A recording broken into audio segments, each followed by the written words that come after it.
Magkakasunod na sampal at batok ang inabot ng dalawang suspect na ito nang makita sila ng babaeng ginahasa umano nila. Tama na. Sige. Hoy.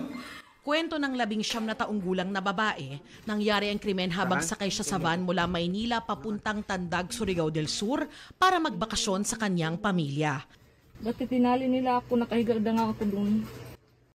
Dalawa nga yun sila. Kaya nabawi na talaga. Sa Carrascal, Surigao del Sur, bumaba ang ibang pasahero ng van. Naiwan ang babae dahil wala pa sila sa Tandag.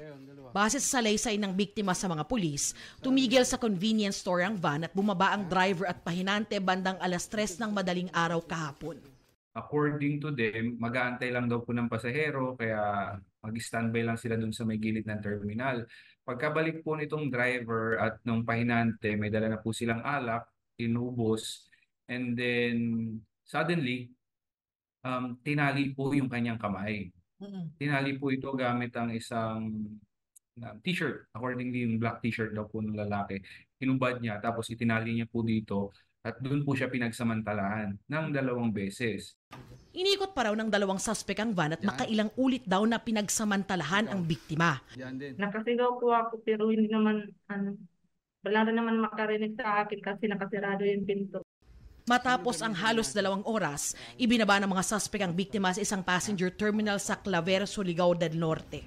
Sumbong daw ako sa mga ate ko, papatayin daw niya ako.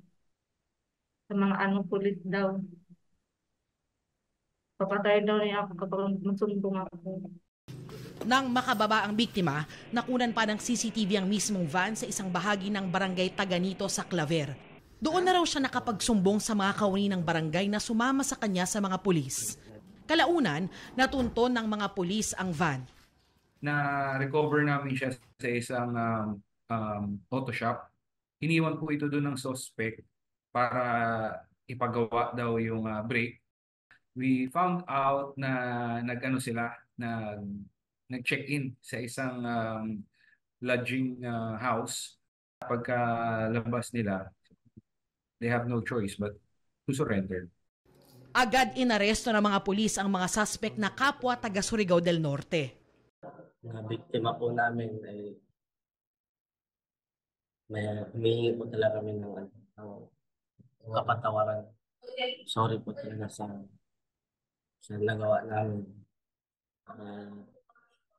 Ayaw na ako po dala lang sa kapusukan. Kaya ako nagawa.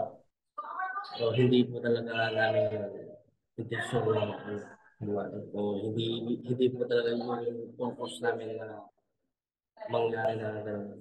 Hihingi ng tawad lang, ma'am. Sana magpatawad na kami. Kasong rape ang isasampa laban sa mga suspect. Nananawagan ng Claver Municipal Police sa makipag-ugnayan sa kanila ang mga posibleng biktima rin. Para sa GMA Integrated News, Darlene Kai, Nakatutok, 24 Oras.